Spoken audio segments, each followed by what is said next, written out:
First of all, I want to state that the leadership of Lutheran Church of the Master in no way endorses the danger inherent in the children's sermon.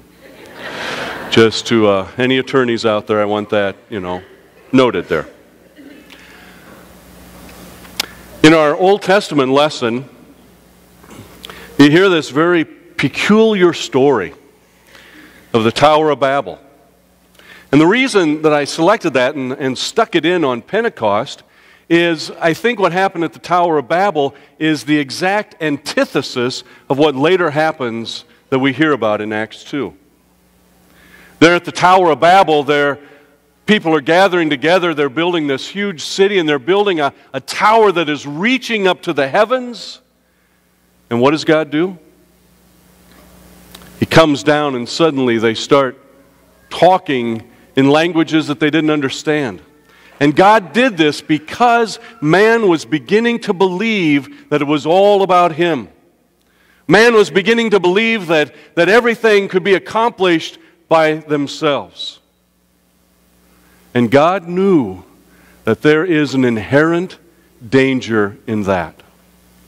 And the danger is it's not true. What usually happens when we begin to puff ourselves up is that we got to tear somebody else down. We got to destroy to maintain. Evil captures our soul. And so God divided the people. I find this fascinating. He chose to divide the people. And what did he choose to divide the people? Was it by race? No. Hair color? No. Size? No. He chose language. Now think about this. Have you ever been in a situation where everyone around you is speaking a different language than you understand? You ever had that experience? What happens instantly inside you when there's a group of people speaking a different language and they glance over at you and then they laugh? What are you thinking instantly? They're talking about me. Did I spill something on myself? Instantly, we become paranoid. Even if they don't look at us, even if they don't laugh, even if we just overhear them talking, we instantly think they're talking about me. And are they saying something nice about me? No! There's something suspicious about other people talking in other tongues, and so the true division among people is indeed language.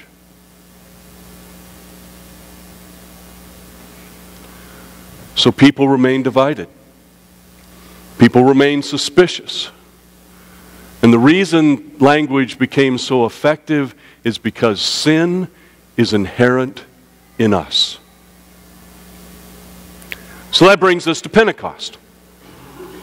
Pentecost is a Jewish festival, so that explains why all these people were in Jerusalem. It was normal for the Jews to travel great distances from all over the world to come to Jerusalem to celebrate many of the festivals, and Pentecost was one of those festivals. The disciples were there.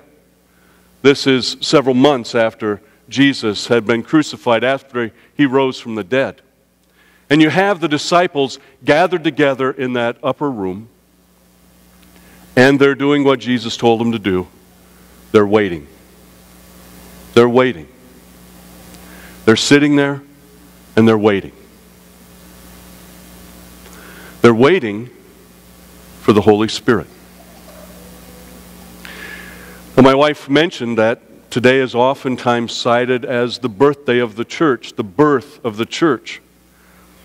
And we could spend all kinds of time looking back 2,000 years and celebrating the fact that the church was born.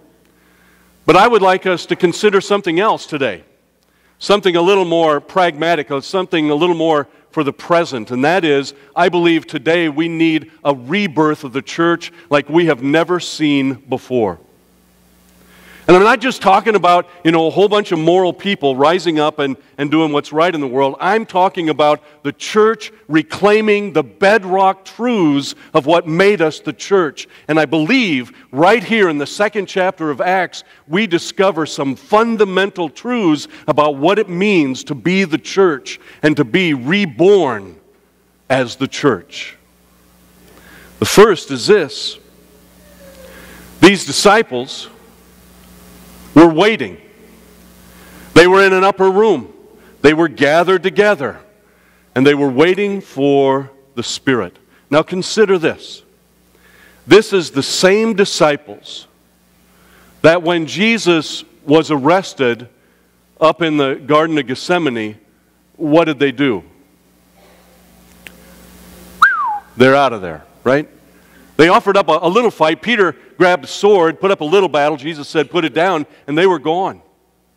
They took off. Here Jesus is in the courtroom or the courtyard of the high priest, and Peter is there, and people look at him and they go, you look like that one Galilean guy, the guy that was with Jesus. And Peter 3 times says, no, I don't know what you're talking about, never seen the guy, don't know the guy. Judas, the treasurer, perhaps the most trusted of the disciples, becomes the betrayer. These disciples put their tail between their legs and fled when it became crunch time. And it's these same disciples who saw Christ crucified on the cross, who witnessed his resurrection, who have been visited by Christ, that are sitting in this room. And the Holy Spirit comes, and we got quite a story about the Holy Spirit when it comes. We got a rushing of a mighty wind, We hear that sound of the mighty wind. We have these tongues of flames above their heads, which is kind of an interesting visual image, And suddenly, these disciples unbolt that door, and they go out that door, and they go right into the city of Jerusalem, where Jesus had been crucified not very long ago, in the middle of a major Jewish festival, and they begin to proclaim the glory of God. Something happened to those disciples. Here's the first lesson for us to understand what it needs to be reborn as God's church. We can't make it happen. Did you hear me? If we want to give a rebirth to the church, it's not us. We can't say, I'm going to make this happen. I'm going to will this to happen. I've got the intellect to make this happen. I'm a great orator. I can move people to make this happen. That's not the way it will work. It will work in God's time. It will work with God's Spirit moving within God's people. Friends, I can't even count the number of times that I've been in conversations with individuals and they're struggling with their faith. And they always talk about, well, I tried this, or I did this and nothing really happened. And then I did this, and still I didn't feel anything. I didn't sense anything. I tried this and it just didn't work. What am I missing? What am I not doing right? Friends, guess what? This may shock you, but good works do not produce faith. Faith produces good works. The issue is not about what we do. It's not about us grunting and groaning and straining and trying to make things happen. It is us backing off and realizing this is God's story. This is God's agenda. We are to yield ourselves to the will and the purpose of God, not the other way around.